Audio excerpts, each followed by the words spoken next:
Yeah, right here, May '83. The year 83? Yeah. Wow. So they started building this in '83.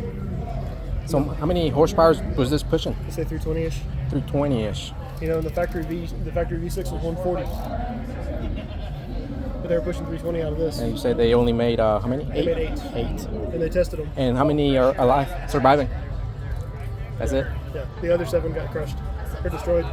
It's an incredible This story, one should have man. been. Yeah. This one should have It been, should but the go in. delivery driver took it to his house instead of taking it to the scrapyard. You think it's not seized? It's still functional? It turns. It turns. It's- It turns over.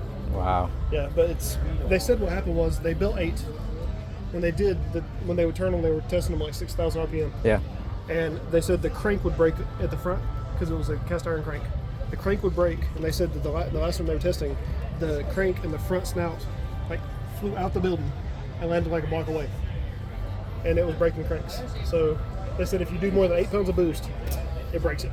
That's good to know. So if I do this at home, I should probably just So- throw a forged crank in Yeah, it. so they ordered forged cranks. They ordered like 500 of them, but then it was making so much power that Really good. Chevy said, absolutely not. It's faster than the Corvette.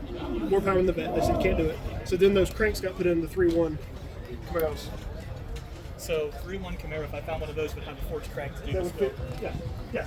Interesting. So it's just all testing. This block was actually a Chevy block that Tim Peterson got and ended up modifying and mocking up to test. And they did a single turbo and they did a twin turbo.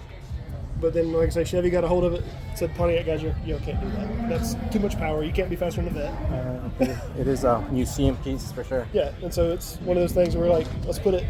Just the story behind it, how Yeah. it's found and kept Right. to the side. Yeah, and like I say, the guy thought it was just a Camaro motor, but the guy knew that this was on backwards, Yeah, but I think. and it gave it away that it was Fiero. Yeah. It had to be. There's nothing else that had a backwards intake. Thanks for a history lesson. That's really Yeah, cool. it is. Yeah. And they've talked about it a little bit in the question and answers. This is called the LA9. LA, LA9 motor. LA9. You can Google that and LA9. find info on this. I want to Google that later. I want Yeah. to know a little bit more. LA9 motor. LA9 Fiero engine. And we just happened to run across it and kept it.